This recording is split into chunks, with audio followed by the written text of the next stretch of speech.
You have to be concerned because change is always inevitable, and everything that survives has to evolve and reinvent itself. John Quelch is here. He is the Dean of the University of Miami Business School. Let's bring in our guest, John Quelch, who is the Dean of the Miami Business School at the University of Miami.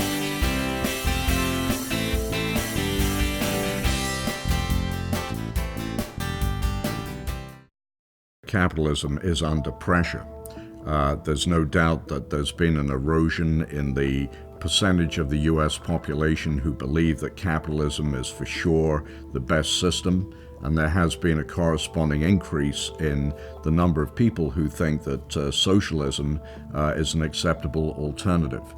To my mind, the first thing is, why is this happening? Why are we suffering this erosion in support? One is, there's no doubt that income inequality has grown in the last 10 to 15 years, even as incomes have risen for all levels of our society. But the gap has become much more evident. A second issue is that many of our leading business success stories these days are not people who are inventing something or making something, but they're finance people who are hedge fund managers or venture capitalists or private equity investors or activist investors.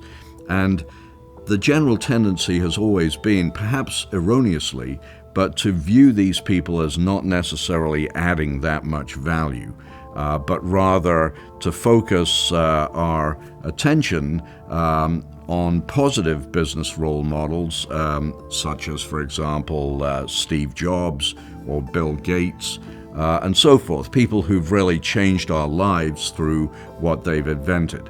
But these days, the financiers seem to be assuming a large level of prominence in terms of the number of business people who are becoming truly wealthy and becoming wealthy very quickly. I think capitalism has always reinvented itself, and in the face of criticism from Alexandria Ocasio-Cortez, for example, and like-minded people, we have to be able to defend the system as being a system that, while it may not be perfect, is probably better than any other system in terms of creating opportunity, creating employment, creating prosperity for a broad range of people in our communities. But that doesn't mean that there isn't an obligation that capitalists who are successful under this system have to A, give back personally, and B, make sure that the corporations that they lead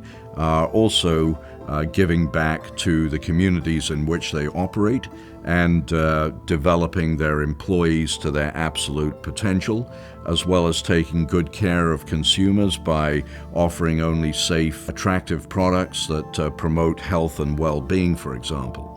Sustainable business is absolutely essential to our continuing prosperity. It's essential to the survival of the capitalist system.